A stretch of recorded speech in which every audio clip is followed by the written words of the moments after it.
So the early words out of the Niners OTAs is that Trey Lance is a year away. He's a year away. Early words out of the Patriots OTAs is that Mac Jones is a combination of Jimmy Garoppolo, Tom Brady, and God. He's that good. Should Niner fans be concerned at this point? Okay, you're going to be proud of me, Grant. I did a little bit of show prep to answer this question specifically. Okay. So I want to read you a quote, and I'll just read you the title of the article I got it from. It says, and this is from last year during training camp. The title is Dante Pettis reemerges, and Kyle Shanahan likes what he sees. And this quote's from Shanahan.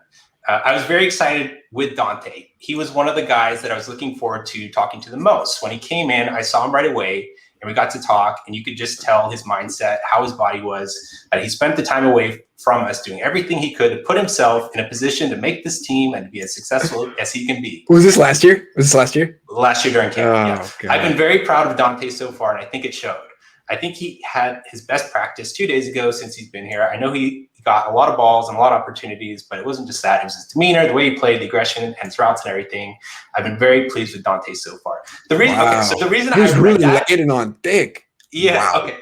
So the reason I read that is because any positive news coming out of training camp, it doesn't mean anything. It means nothing. You could say this about anyone. It could be a way to just pump them up. Wait a second. What about that time when Trent Taylor took over minicamp? I mean, that totally translated. Or the one time that Solomon Thomas got a glowing review from NBC Sports Bay Area that one day didn't.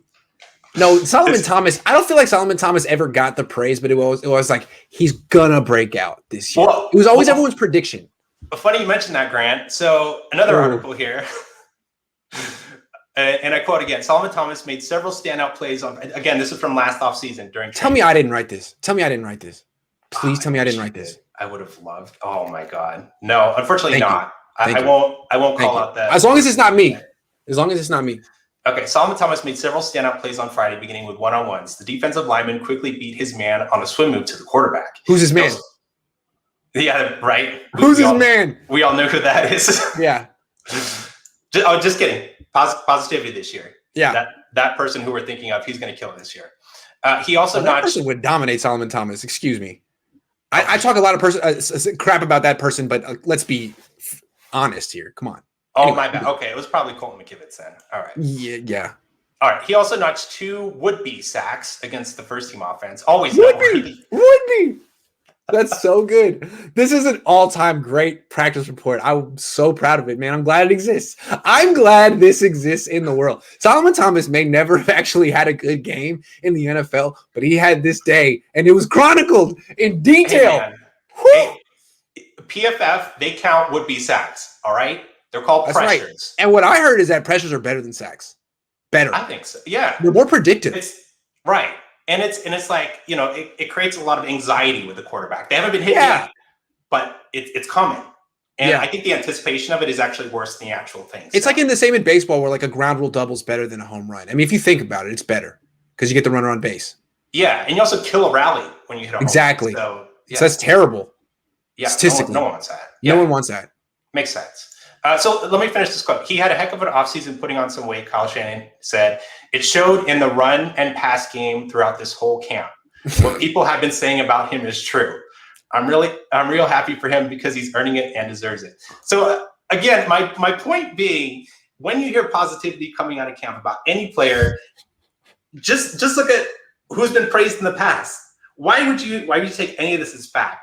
I will say, though, if a player receives negativity, and I think the extreme example is AJ Jenkins. I didn't dig up anything on that because I think it's pretty well documented. But that's an example where he just bombed in training camp.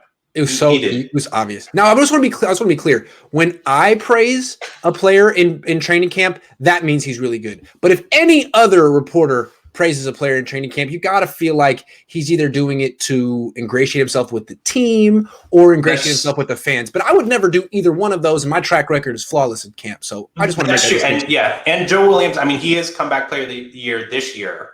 He's only 26. I wouldn't write him off just yet. I mean, he's unretired once. He could wake up tomorrow and be like, you know what? I want to play football again. In which case, I think the Niners have a spot for him. Right. Yeah. I mean, people would point to that guy and call you out for being a liar, but I say Sure. he's on the comeback trail. So True. So we got that going for us. Mac, let me say something about Mac Jones. I don't believe the Patriots for a second on this one. I don't know if you remember. You could look it up, but people said the same stuff about Jimmy Garoppolo in New England. They said stuff like, "Man, Tom Brady wasn't here this week because he was suspended, and Jimmy Garoppolo runs the offense just as well as Tom Brady. We actually can't tell a difference. And in fact, there are certain things that Jimmy can do that Tom can't do." That's what the word was coming out of New England, and I think the Niners bought it. And then they realized that they traded for Derek Zoolander. It's like, wait a second, wait, like maybe the Patriots were just lying, and those practices are closed to the media except for 14 times a year, and you can say whatever you want about a guy and build up his whatever value. So yeah, Mac Jones is playing well. First of all, maybe he's not, and even if he is, it's 7-on-7, man. That guy should play well in 7-on-7. Mm-hmm. Yeah. So to answer your original question, should 49ers and 49ers fans be concerned about the Mac Jones hype? Absolutely. Yeah, definitely be concerned. Having anxiety about things that you can't control is always a healthy way to go about your business. So that's the best part about being a fan, just like riding the emotional roller coaster of other people's decisions and performances. I mean, just give that away, your emotional stability. Why do you need that? Why do you want that? Let the 49ers determine it, because they know how to win and keep you on top. So that's the way to do it.